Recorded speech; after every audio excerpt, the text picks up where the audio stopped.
अकबर कभी भी वृंदावन होकर के नहीं जाता था। जब जाता था अलीगढ़ के तरफ से ही जाता था, क्योंकि ये बात उसको पता थी कि वहां कोई धूर्त रहता है, चित्त की चोरी करता है। तो रसखान जी उनके प्रधानमंत्रियों में से एक थे। अकबर जब दिल्ली जाने लगा तो रसखान जी को भी कहा आप मेरे साथ चलो। रसखान जी ने कहा कि हम मथुरा होके चलते हैं। अकबर ने कहा उधर पे नहीं जा सकते। क्यों नहीं जा सकते? बोले वहां एक चित्त चोर रहता है, धूर्त रहता है, जो जबरदस्ती हठपूर्वक चित्त की चोरी कर लेता है, इसलिए मैं नहीं जाऊंगा। रसखान जी थोड़ी कट्टर वाले थे। उन्होंने कहा कि तुमको नहीं जाना है तो आप महाराज नहीं जाना चाहते तो आप मत जाओ, पर मैं तो इधर से जाऊंगा। अकबर ने कई बार समझाया पर मानने के लिए तैयार नहीं हुए। तो जिद के आगे अकबर ने कहा भैया तो तुम उधर से आओ, हम इधर से सैनिकों के साथ चलते हैं। रसखान जी ने कहा ये भी ठीक है। तो रसखान जी मथुरा पहुंचे, मथुरा से वृंदावन पहुंचे, और वृंदावन पहुंचने के बाद में बंसी बट में एक कथा चल रही थी।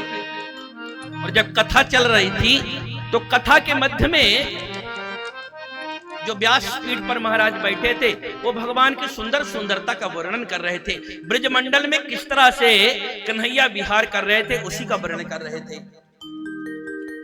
बरहा पीडम नटवर बपुः कर्णयो कर्णिकारम बिभ्रद्वासः कनक कपिशम वैजयंतीम चमालाम रंध्रान वेणोरधर सुधय पूरयन गोप वृंदई वृंदारण्यम सपद रमणम प्राविशत गीत कीर्ति।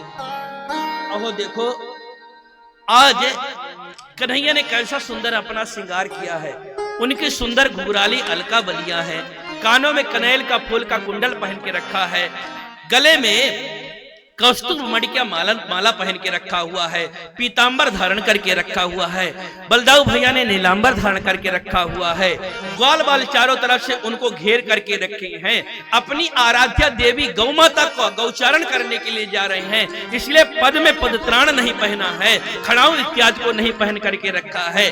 बिना पदत्राण के वृंदारण्यम सपद रमणम प्राविशत गीत कीर्ति कन्हैया गौचारण कर रहे हैं बलदाऊ भैया के साथ में, और ग्वाल बाल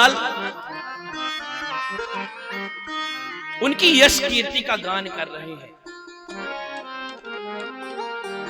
लाला की कृपा, कथा तो विश्राम हो गई, सब श्रोता भी चले गए।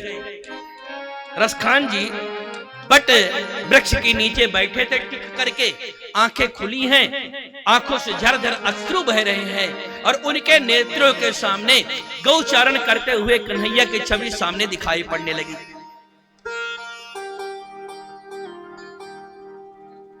एक महीना बीत गया, आंखें खुली हैं, अश्रु बह रहा है, लौट के नहीं गए।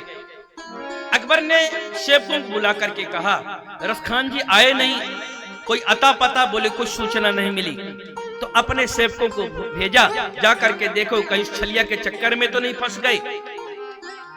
सैनिक ढूंढते ढूंढते आए, और जब बंसी बट पर पहुंचे तो बट वृक्ष पर टिके हुए रसखान जी को देखा, आंख खुली, अजस्र सुधारा बह रही है। पहले तो प्रधानमंत्री जी कई बार आवाज दिया, पर अब हो तो बोले। वो तो शरीर बैठा हुआ, उनका चित्त तो दर्शन करने में लगा हुआ है। जब हिला डुला करके देखा, आंखें खुली, रसखान जी ने इसे कहा प्रधानमंत्री जी आप यहाँ वापस क्यों नहीं आए? रसखान जी ने कहा कि कौन से प्रधानमंत्री की बात कर रहे हो, हम किसी प्रधानमंत्री को नहीं जानते। तो आप इसका मतलब अपने महाराजा धीराज, आप महाराजा अकबर को भी नहीं जानते? रसखान जी ने कहा बिल्कुल सही कह रहे हो, अब हम किसी रसखान को, किसी अकबर को नहीं जानते, किसी को तो जानते हैं। रसखान जी ने कहा अब हम एक को ही केवल जानते हैं कि मानुष हो तो वही रसखान, चरो नित नंद के गांव के ग्वारन, जो पशु हो तो कहा बस मेरो, चरो नित नंद के धेनु मझारन। या लकुटी अरुकावरिया पर मैं राजितपुर हूं को तज डारो, आठों सिद्धि नवो निधि को, सुत नंद के गाय चराए विसारो। अब तो एक ही बात जानते हैं कि हमारे अगर जीवन के थोड़ी भी पुण्य शेष हैं, अगर हम मनुष्य बन सकते हैं तो हमको ब्रजमंडल का ग्वाला बना दें।